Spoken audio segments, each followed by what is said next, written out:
Olá, pessoal, tudo bem?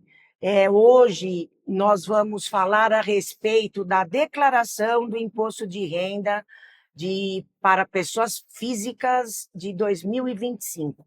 E para isso, eu trouxe aqui uma pessoa sensacional, que é a Vanessa, que está aqui do meu lado, e nós vamos fazer um bate-bola aqui. Ela vai me perguntando, eu vou respondendo. Com certeza, a dúvida dela também pode ser uma dúvida sua. Então, é isso. Estamos aqui. Eu sou a doutora Cris Reis, advogada e contadora aqui da Astro Contabilidade, uma empresa com mais de 50 anos no mercado. E vamos lá, Vanessa? Vamos lá, boa noite, Cristina, tudo bom? Eu trabalho no mercado financeiro, então eu tenho bastante dúvidas aqui para poder trazer para você, principalmente dúvidas dos próprios clientes mesmo. A gente entende ali de forma mais superficial sobre a contabilidade, a gente sempre indica para o cliente que se ele quer aprofundar alguma questão, para que ele procure um contador, para que ele não tenha nenhum tipo de problema, questão de multa com a Receita Federal. E a primeira pergunta que eu tenho aqui para você é: quais são os rendimentos, os principais, que incidem em imposto de renda? Olha, Vanessa, os principais rendimentos, eu costumo dizer que o assalariado é o carro-chefe e que sustenta a máquina aqui no Brasil, né? Por quê? O assalariado ele não tem como fugir da incidência do imposto de renda. Uma vez que é descontado na fonte já, a própria empresa desconta e repassa para os cofres, né, do governo. Então, um deles é o rendimento do trabalho assalariado, eu acho que é o principal. O outro é o rendimento sobre aluguéis, que também incide a pessoa física que loca um imóvel, dependendo do valor dessa locação, ele também vai incidir o imposto de renda. O trabalho não assalariado também, né, tem a incidência do imposto de renda. E este ano nós tivemos aquela polêmica, né, do PIX, não é isso? Em que as pessoas, de acordo com o que foi noticiado, as pessoas começaram a achar que o PIX seria taxado no imposto de renda toda vez que caísse esse valor na sua conta. Eu acho que vale a pena até esclarecer aqui, porque como foi tema de uma discussão recente, o que acontece? Essa modalidade do Pix já é uma modalidade que já vem há algum tempo, né? Sim. E não necessariamente existe a pretensão da Receita Federal de tributar isso, ou quando envia, ou quando a pessoa saca esse valor da conta.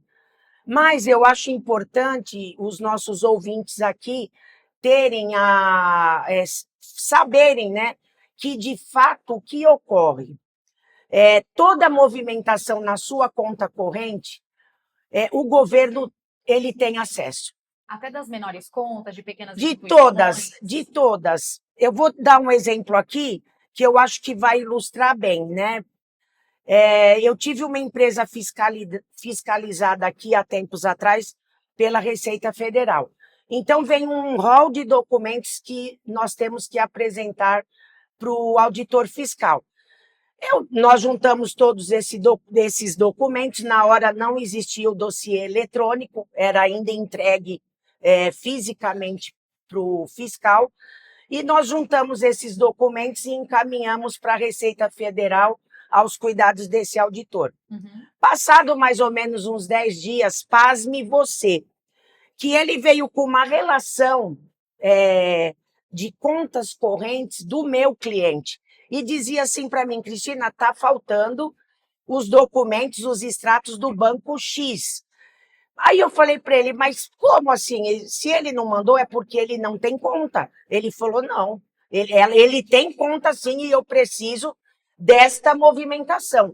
Então, veja bem, o cliente não mandou o extrato do banco e o auditor fiscal pesquisou na lista de contas e viu que havia movimentação. Então, é impossível eles não terem esse acesso. O Pix ele é controlado pelo Banco Central, Sim. entendeu? Então, é óbvio ainda que é mais uma facilidade de acesso. Aí você pode perguntar assim para mim, mas por que até agora ninguém foi, né, chamado para prestar declaração ou prestar um depoimento da origem desse recurso? Ninguém foi chamado porque, independentemente da Receita Federal estar muito conectada e com os computadores ultramodernos, não existe mão de obra para isso. Sim. Se a Receita Federal for fazer uma auditoria em todas as pessoas hoje que usam o Pix, imagina a nossa agência aqui da Receita, que agora está ali perto do, né, do Canal 1, Canal 2, que está ali pertinho do Canal 2, perto da Benê, né, da Beneficência, não ia dar conta e nenhuma agência iria dar conta. Então, precisa ser, eu acho, um valor muito elevado, isso para poder chamar a atenção da Receita, para poder chamar a pessoa lá e dizer, para esclarecer a origem do recurso. Então, outra coisa que incide também, que é uma novidade este ano, toda vez que você ia ao médico, você pedia o recibo. Ele falava, você quer recibo para declarar? Por quê? A receita, desculpe, o pagamento do médico, ele é dedutível da declaração. Sim, psicólogo também. Isso, então, a partir desse ano, esse recibo que o médico dá para você, não só o médico, né? Médico, dentista, fonoaudiólogo, fisioterapeuta, todo o pessoal ligado da saúde, hoje é um recibo eletrônico. Então, por que eu estou falando isso? Porque em cada recibo emitido, o profissional da área de saúde já vai pagar o imposto no mês seguinte da emissão. Então, acabou o recibo do papel. Não é mais aquele recibo que eles faziam ali na hora, declaro que recebeu. Não, agora é eletrônico. Sim. Esse recibo tem que sair, se você pedir, né? A pessoa vai lá, já pega os seus dados, automaticamente já vai para a declaração do profissional da saúde e automaticamente já vai para a sua como uma despesa. Sim. Entendeu? Então, também esses honorários médicos também são tributados, né? Sim. Outra, aí você pode falar melhor do que eu, são as aplicações, né? Algumas previdências privadas, principalmente, na hora do resgate dessa aplicação, incide lá o valor do imposto de renda. Então, algumas modalidades são incidentes, outras não, e outras são até isentas, né? Como o próprio agronegócio, né? Sim, aí são letras que não entrariam na parte de previdência, né? Entrariam ali mais na parte de renda fixa. E aí, na renda fixa, a gente tem lá as opções que tem a incidência do imposto de renda, que segue aquela tabela regressiva do imposto de renda, que vai de 22,5% até 15%. E a gente sempre busca, né, para o investidor, opções que ele tenha isenção, mas que também tenham boas taxas, que sejam de boas empresas, para que a gente consiga compensar, né, esse pagamento de imposto que o cliente tem e consiga compensar isso nos ganhos dos investimentos. E uma pergunta, assim, muito frequente dos clientes porque que acontece? Quando você casa, você acaba unificando ali as contas, você acaba unificando a vida com a pessoa, e eles têm uma dúvida muito constante aqui, que eles sempre perguntam, e aí, a minha declaração? Eu faço junto com a minha esposa? Eu faço separado? O que você acha? E às vezes a gente não tem essa resposta, porque cada caso é um caso, né? Sim, sim. Então, na sua visão, o que você acha sobre isso? Depende se a outra pessoa trabalha ou não trabalha. O que você acha em relação a isso? O que seria interessante para esse cliente na hora de fazer a declaração? Olha, antigamente, né? Lá atrás, isso tinha muito a ver com a questão do regime de casamento, né? Uhum. Então, e ainda existem hoje mulheres que são totalmente dependentes do marido e que não têm uma vida laborativa corrente, né? Então, só o marido trabalha, o negócio é dele e ela realmente administra as questões do lar, né? Então, lá atrás, quando o regime de casamento era do regime da comunhão de bens, então isso era feito tudo junto, mesmo porque não existia nenhum rendimento ou da esposa ou do esposo, né? Sim. Aí tanto faz, né? Não precisa ser efetivamente a mulher, pode ser o homem ou a mulher. Mas hoje o que a gente vê bastante é, independente desse regime, é a declaração em separado mesmo, onde você informa na declaração de bens, os bens que são antes do casamento, da esposa ou do esposo, né? Porque aí não faz a concorrência, né? Na questão de família, né? Sim. Então, os bens de família dela ou dele ficam na declaração dela, e os bens em comum é opcional, ou deixa na declaração dela ou na declaração dele, que são aqueles bens que foram adquiridos após o casamento, que é o que diz a atual lei, que é a parcial, né? Sim. Então, todas as pessoas hoje, a maioria é casada com esse regime, comunhão parcial de bens. Então, o que a gente vê é isso, mesmo porque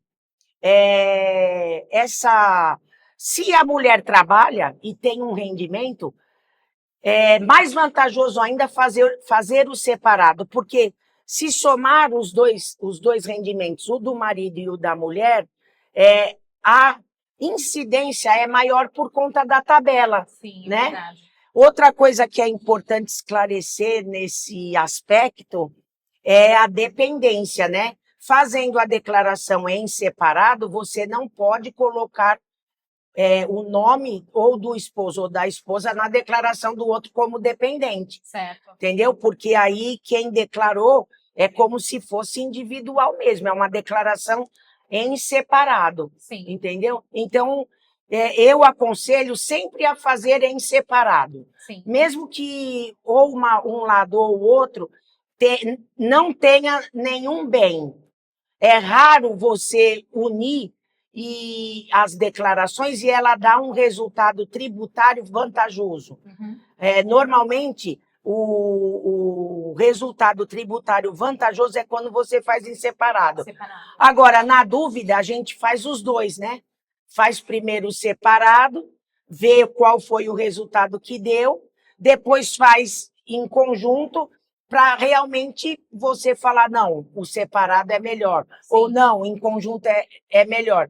São situações como você disse, cada caso é um caso. Sim. Vai depender muito desse cálculo e desse rascunho aí da declaração, Sim. antes da efetiva entrega. E aí eu tenho uma outra questão também sobre a declaração dos bens. A gente sabe, me corrija se eu estiver errada, que declaração de bens acima de R$300 mil é que tem a obrigatoriedade de declarar, certo? Hoje pulou para 800. Para 800 mil. 800 mil, isso. Hoje está 800 mil. Então, até 800 mil, se você tiver um bem e você não declarar, você não tem a obrigatoriedade de fazer a declaração daquele bem. Mesmo que, por exemplo, você naquele ano pretenda negociar aquele imóvel, passar para um terceiro, por exemplo, porque você vai ter no imposto de renda a venda daquele imóvel, aquele recebimento de recurso, vai demonstrar lá que aquele imóvel, ele virou líquido, né? Ele virou Sim. uma liquidez, foi para uma conta e está sendo aplicado. Então, assim, como funciona em relação a isso? Ou não, tem como a gente corrigir? Por exemplo, o cliente viveu a vida inteira com esse imóvel aí que vale até 800 mil e ele resolveu vender esse ano. Né? Ano que vem, como é que isso vai entrar na declaração dele? Tá, é uma pergunta extremamente importante que muita gente não conhece. Presta atenção que eu vou aqui esclarecer. Hoje, a regra é você estar obrigado a declarar um bem no seu patrimônio acima de 800 mil. Até 800 mil não declara. Lembrando que esses 800 mil é um conjunto. Se você tem um imóvel de 600 e uma aplicação de 300, já vai para 900, aí você é obrigado a declarar. Não necessariamente esses 800 mil se refere a um imóvel. Sim. Então, você tem que fazer um somatório dos seus bens. Então, obrigada a declarar é quem tem hoje um patrimônio acima de 800 mil, tá? Agora, como é que eu tenho um imóvel e eu pretendo vender, a minha declaração não deu 800 mil, ou deu, ou é mais de 800 mil, não importa. Você está obrigado ou não obrigado, aqui vai uma dica importante quando se trata de imóvel.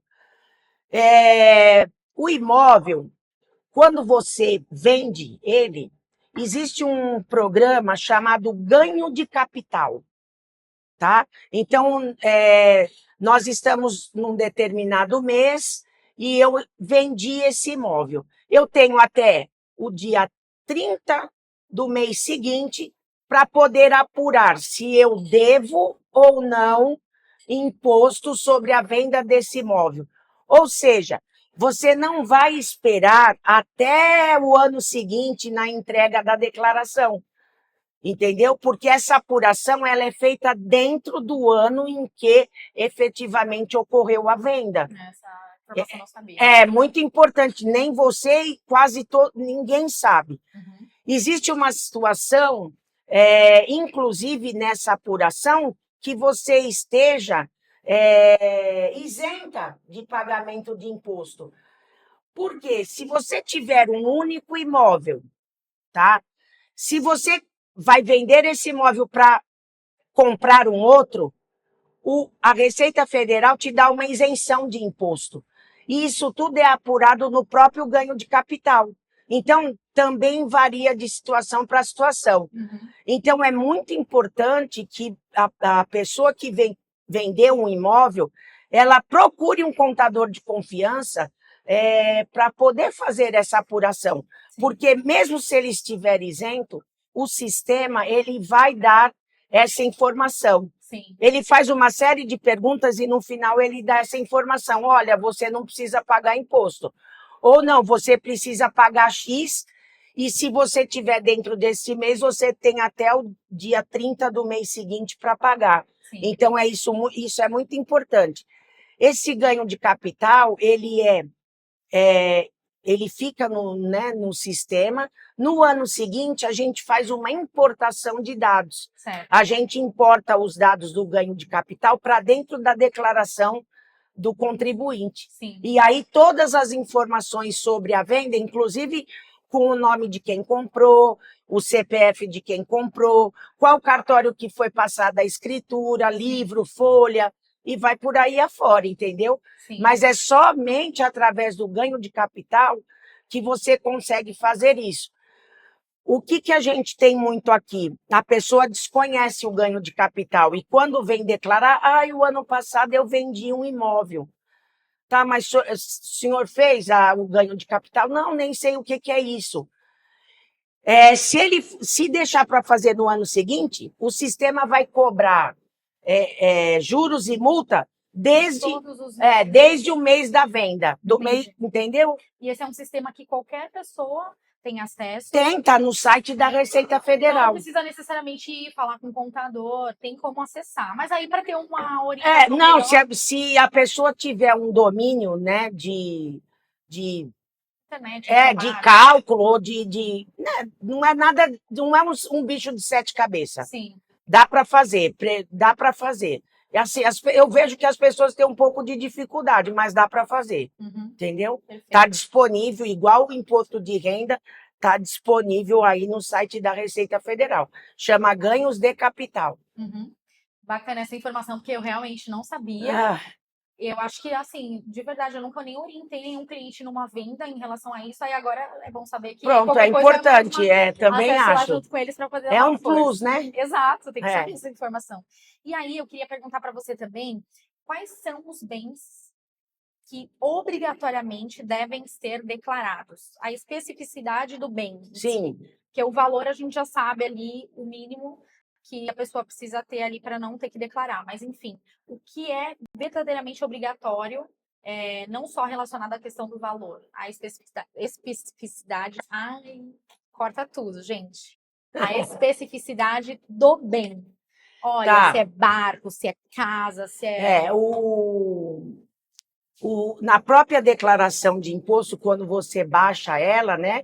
Você abre lá a declaração de bens, tem uma lista lá infinita. Uhum. Eu vou falar de alguns, mas que quase todos os contribuintes têm, né? Enfim, que é as contas bancárias, né? Saldo de contas bancárias de 31/12 do ano anterior que você estiver fazendo a declaração. As contas de aplicação, né? Também o saldo, nos bens só vai o saldo. O rendimento, ele abarca num outro campo. Uhum.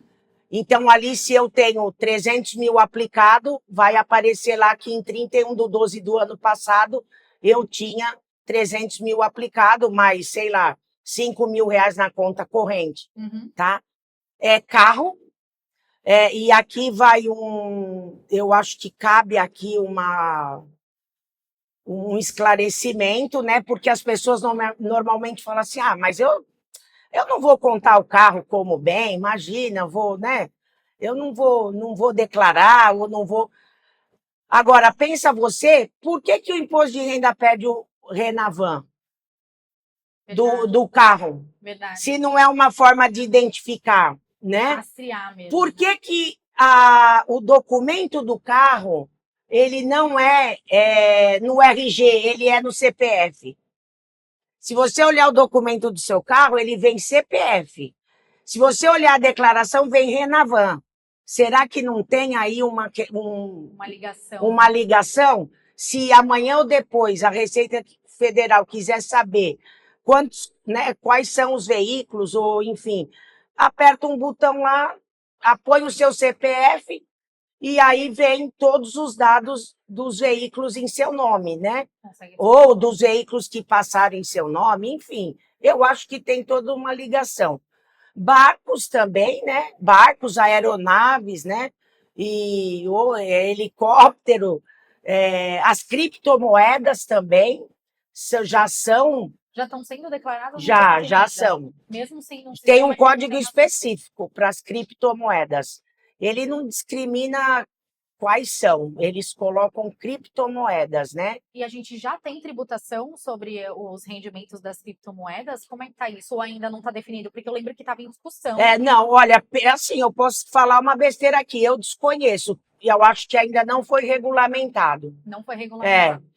Agora há pouco a gente estava conversando aqui em off a respeito dos convênios da bitributação, né? Sim. Dependendo do país aonde estão as criptomoedas, nem vai ter incidência. Sim, a maioria dos aplicativos para criptomoedas são chineses. Sim, tem essas a China está no convênio, né? Então, acredito que realmente acho que eles não foram à frente por conta do convênio da bitributação. Exato, mas é que aí, quando a gente já inclui a criptomoeda, a gente já entra numa questão que a criptomoeda ela foi criada realmente para não ser rastreada. Tanto é que você tem um token, né? E as pessoas têm até token físico para poder evitar que seja hackeado, que alguém entre na sua conta. É um mercado que não tem realmente uma regulamentação, ou seja, se você perdeu o dinheiro ali, você não tem a quem recorrer, como é tradicionalmente, por exemplo, numa renda fixa, que você tem o fundo garantidor de crédito, você tem ali como acionar. Então, eu acho que ainda vai demorar um pouquinho para eles, de fato, definirem o que vai ter de tributação, o que realmente vai ter que ser declarado, mas ainda precisa resolver a regulamentação desse mercado aí para que a gente tenha essa movimentação. E aí, o que acontece? Com as criptomoedas, é importante até falar que isso faz com que a gente tenha uma movimentação de recurso para fora de uma forma a não ser rastreada pelos investidores. Entendi. E o que acontece? A gente já está vendo pessoas negociarem as coisas em criptomoedas, né? Sim, você vai comprar uma casa, vou te pagar uma parte aqui nessa moeda específica, né? Que tem aí tal X promessa de valorização para daqui 1 ou 2 ou 3 anos. E aí eles fazem essa negociação por fora. Então a gente já está vendo esse movimento. Ainda não caiu nenhum cliente aí da minha carteira que tenha movimentação assim, mas eu já tenho visto falar sobre isso. E é importante também a gente ter esse alerta, né, em relação à questão da regulamentação, porque isso vai trazer um holofote. Acho que a Receita Federal vai definir alguma coisa mais forte para isso, porque a gente já está vendo essa movimentação de recursos para fora do Brasil aí movimentado pelas criptomoedas. Agora eu vou fazer uma pergunta para você. A instituição financeira que você trabalha tem aplicação em criptomoedas? A gente trabalha com um parceiro que faz aplicação em criptomoedas, mas hoje as criptomoedas, você não precisa necessariamente entrar numa moeda e correr 100% daquele risco.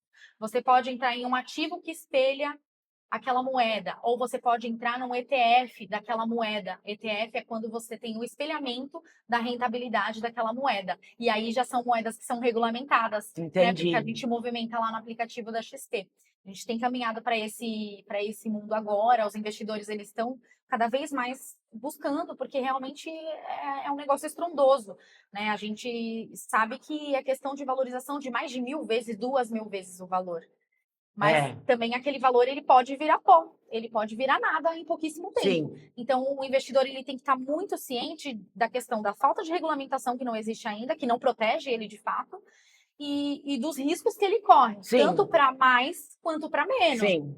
né? Mas assim, tem uma promessa, já foi muito desacreditada a criptomoeda no mercado financeiro. Você falava em criptomoeda, Muito golpe, né? as pessoas, muitos golpes aconteceram também, e as pessoas desacreditavam. Eu mesma, como quando eu era gerente de banco, os clientes me falavam sobre criptomoeda, eu ficava assim, não vai acontecer nada disso do que você está me falando. Só que agora é uma verdade, a gente tem pessoas que lucraram aí próximas, que lucraram muito com criptomoedas. Então, assim, é uma tendência de mercado e com certeza vai se consolidar mais para frente. Opa, maravilha. Aí eu tenho mais uma pergunta. Quais as despesas são dedutíveis e podem ser abatidas na declaração? Importante pergunta. Antes de falar efetivamente das despesas, eu quero aqui diferenciar o que é uma declaração simplificada e uma declaração completa, tá? O sistema disponibilizado da Receita Federal, ele te dá as duas opções, né? Você preenche toda a declaração e depois você começa na completa, vê o valor a pagar ou a restituir de um determinado contribuinte.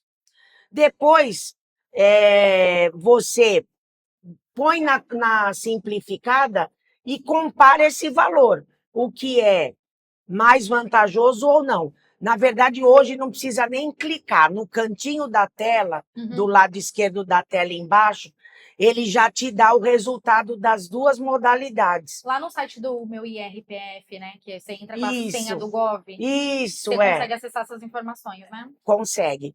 Então, o que é importante, né?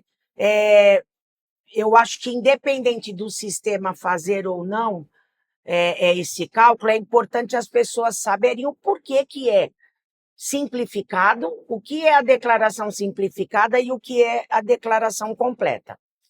A declaração simplificada, eu vou dar aqui um exemplo bem básico para todos entenderem. A declaração simplificada, ela vai pegar o total do seu rendimento, que você colocou lá como rendimentos tributáveis, e vai aplicar 20% em cima desse valor.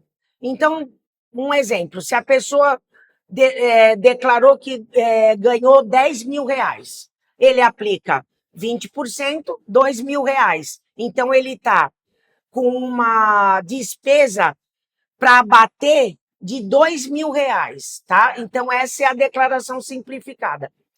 Se você vai para a declaração completa e efetivamente você ganhou os 10 mil e declara que as suas despesas dedutíveis são maiores que 2 mil, vamos supor que as suas despesas dedutíveis deu R$ 2.500. Então, vai compensar você fazer na completa. Não sei se eu me fiz entender. Não, eu consegui entender. Você simula nas duas declarações, Isso. A completa e a simplificada. Na simplificada, ela aplica 20% do valor e te dá um X. Sim. Na completa, ela esquece os 20% e soma o que efetivamente você declarou como despesa. A única coisa que é aqui importante falar é que essas despesas todas são passíveis de homologação, por isso você tem que guardar todos os recibos. Sim. Não basta só declarar. Declarar um valor X lá que você vai receber. Mas você me perguntou quais seriam essas despesas. A primeira despesa que todo mundo conhece são os dependentes. Tá? Então, cada dependente te dá um X de dedução. A segunda é com escola de instrução própria ou a instrução do próprio dependente, do próprio dependente, tá? Um filho, por exemplo, né, que esteja estudando. E lembrando que na declaração ou em separado ou em conjunta que a gente estava falando, na declaração em separado, só um pode utilizar o filho como dependente. Não tem como ser os não dois, tem. porque Se a esposa usou, o esposo não usa. Sim. E vice-versa, entendeu? Entendi. Nós temos aí as despesas médicas, de uma forma em geral, de profissionais da saúde, que normalmente não, a partir do ano que vem vão ser já automaticamente lançada na sua declaração por conta do recibo eletrônico que foi lançado esse ano. E é importante falar sobre isso também, porque a gente tem bastante profissional autônomo que trabalha nessas áreas e que não tem a consciência, porque é assim, para toda entrada tem que ter uma saída, Sim. Certo? Então, se tem uma pessoa física que está declarando lá, que pagou para o psicólogo no ano R$ 12.000, esse psicólogo ele tem que declarar essa entrada na conta dele. Sim. Ele tem que declarar esses rendimentos. E muita gente não sabe disso. Às vezes está sendo declarado lá, ele Com nem certeza. está sabendo que isso está acontecendo. Agora, vantagem, com o recibo digital, isso vai acabar, porque esse profissional da saúde, ou ele abre uma empresa para poder fazer um planejamento tributário na PJ e começar a trabalhar de uma forma diferente, ou então ele agora não tem como fugir mais, não tem como não declarar, Sim. porque vai ser a própria Receita Federal que vai informar isso na declaração dele. E ele mensalmente vai estar recolhendo o que a gente chama de carnê-leão. Certo. Entendeu? Que aí, se for de pessoa física, é 27,5. Pode chegar até 27,5, pode chegar a 27,5. né? E se for na pessoa jurídica, ele tem uma dedução menor, se eu não me engano, é 6%, né? Isso, isso aí. 6%. Ó, tô uma boa aluna. Tá vendo? Eu acho que eu vou te contratar para trabalhar aqui no escritório. Mas é importante ter, então, o CNPJ agora com esse novo Qual que é a sua formação? Eu sou formada em administração e economia. Bacana. Mas eu não faltei nenhuma aula de contabilidade. Bom. Porém, nenhum razonete meu bateu, tá? Até hoje, eu não consegui fazer um razonete. Eu acho bom você retomar as aulas de contabilidade, que você está se saindo muito bem aqui, viu? Então, é importante saber disso para poder passar a informação. Então, tem a parte da deduções, são a saúde, os dependentes. Isso, os dependentes. Plano de saúde também é importante, né? Que a maioria das pessoas hoje tem, né? Sim. Os planos, inclusive eles mesmos já mandam, né? Outra coisa, pensão alimentícia, para quem paga pensão. Também é dedutível, Isso é importante, né? É dedutível, veja bem, muita gente também não sabe disso. É dedutível na declaração de quem paga, mas é rendimento na declaração de quem recebe. E aí, às vezes, a pessoa... Às vezes, quem recebe a pensão não declara. E tem pensão que são pensões gordinhas, né? Principalmente jogador de futebol. Então, olha aí, principalmente. Então, isso é importante, porque é dedutível na declaração de quem pagou a pensão. E é tributável na declaração de quem recebeu. Se for a mãe, responsável pelo filho de menor de 18 anos, né? Ou o próprio filho, se for maior de 18, porque ele fica recebendo até 24 ou um pouco mais, dependendo da conclusão do curso superior, né? Sim, é verdade. Que a pensão é devida até a finalização do curso superior. Obrigatoriamente, né? Às vezes, alguns acabam, né? Mesmo depois disso tudo, ainda acabam ajudando, né? Sim. Mas a lei subentende que o filho ou a filha, ela vai precisar daquela pensão até se formar, entendeu? Perfeito. E aí, agora já entrando um pouquinho, mas eu sei que a gente estava falando aqui sobre imposto de renda pessoa física, mas é importante, principalmente para profissionais autônomos mesmo, eu vejo que as pessoas lá, eu percebo muito, eles se perdem muito na questão de misturar contas pessoais com as contas da empresa. Por quê? Sim. Porque não tem uma assessoria contábil, não tem uma assessoria financeira eficiente que mostre ali para ele quais são os riscos dele estar movimentando o valor de uma conta na outra, enfim, e misturando por falta de gestão, por falta de tempo, enfim, N motivos que eles elencam lá para a gente. E aí a gente entra numa questão do seguinte, agora com esse novo sistema, principalmente para esses trabalhadores autônomos, é importante que tenha um contador, né, para poder direcionar, trazer para esse planejamento tributário aí de 6%, e aí a gente entra na próxima questão, que é como funciona a tributação dos lucros que são apurados pela empresa, Sim. né? Se são isentos, se não são, Sim. se tem um teto ou não tem, porque daí o cliente ele acaba dando uma driblada, né, nesse sistema para que ele tenha uma tributação menor e não encareça o serviço dele e esse valor não fique mais caro, por exemplo, para o consumidor final, que é o que acontece muito, né? Sim, com o trabalhador certeza. começa a ter um custo mais alto e vai passar isso. Em relação a isso, a gente tem que citar aqui, eu acho que muita gente já até ouviu, que principalmente quem estudou na área, né, nessa área de administração, economia e contabilidade, é o princípio da entidade, né? Uhum. Então, o que diz o princípio da entidade? O princípio da entidade diz assim: o que é da empresa é da empresa. O que é do sócio é do sócio. Você não pode separar, misturar uma coisa com a outra, porque aí a sua organização financeira não vai dar certo, Uhum. né? Mas aí, não sei por que os empresários, né? Eles fazem e eles fazem de uma forma tão, como fala, sem nenhuma técnica, Uhum. entendeu?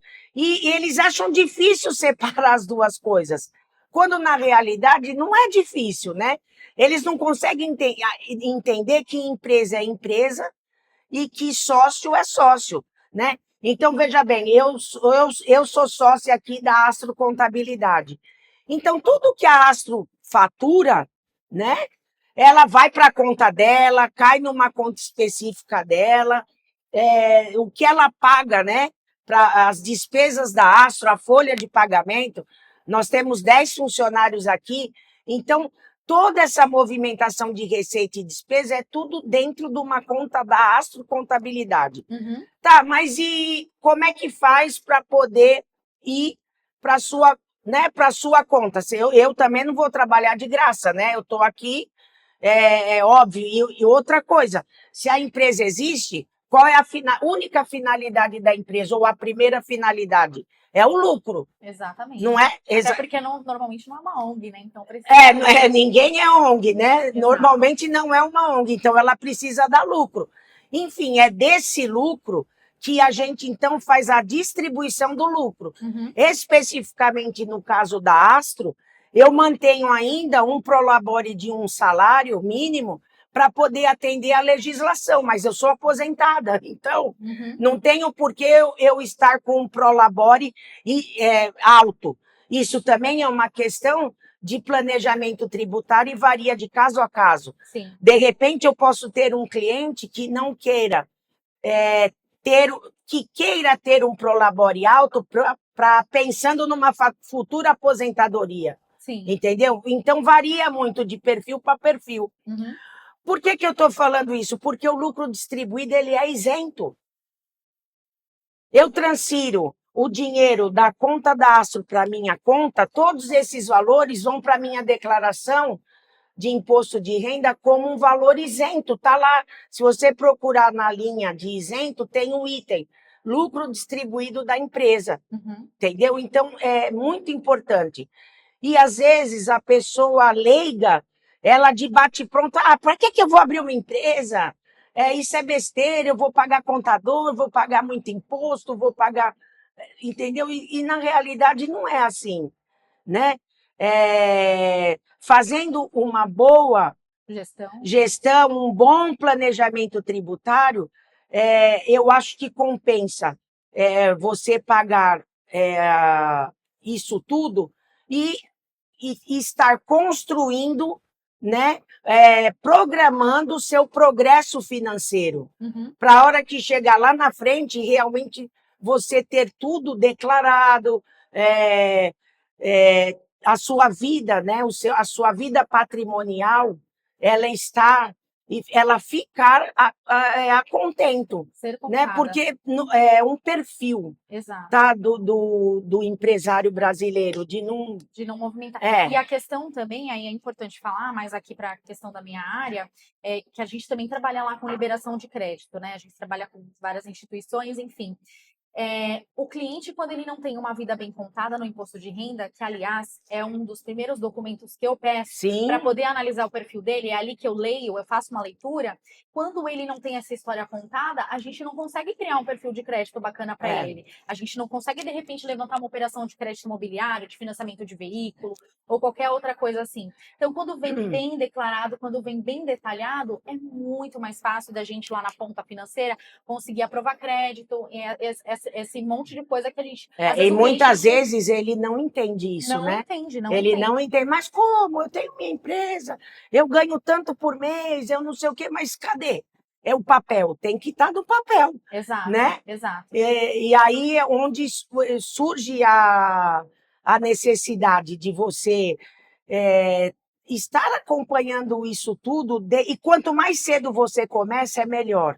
Sim. Entendeu? Quanto mais cedo, porque pela minha experiência de vida, eu vejo o quê? A pessoa começa numa atividade, vai, começa com 25, 26, 27, 20, 30 anos. Quando ela chegar nos 45, mais ou menos, ela vai estar num ápice de ganho. Entendeu? Dos 45, dependendo do que aconteceu, da gestão, né, dessa atividade, a coisa pode se solidificar. Né? Se o ganho for muito forte, a pessoa tiver um controle financeiro bacana, pode se solidificar. Como pode também, lá a partir dos 60, começar a cair tudo por terra. Entendeu? E aí é o momento, né? Se você começou agora e você sabe que você vai chegar aos 45, 50 anos, se você solidificar agora com 25, 30 anos, lá para frente vai ser muito mais fácil. Sim. Muito mais fácil. É o que você falou, a pessoa vai poder chegar a tomar um crédito, vai poder comprar um imóvel financiado, vai poder fazer um investimento. Essa história é muito parecida com a questão do score do SPC, né? Sim. Do Serasa. Sim, exatamente. Porque às vezes ele pode ser que não tenha uma boa classificação lá, ou porque não movimenta, enfim, uma série de coisas que são lidas. Mas se ele tem um bom imposto de renda, aí a gente consegue defender esse crédito perante a instituição, sim. Mostrar que o cliente tem capacidade financeira para poder fazer esse pagamento, porque ele apura direitinho o lucro dele, da empresa, ou do trabalho que ele exerce como assalariado, e traz facilidade para ele na aprovação.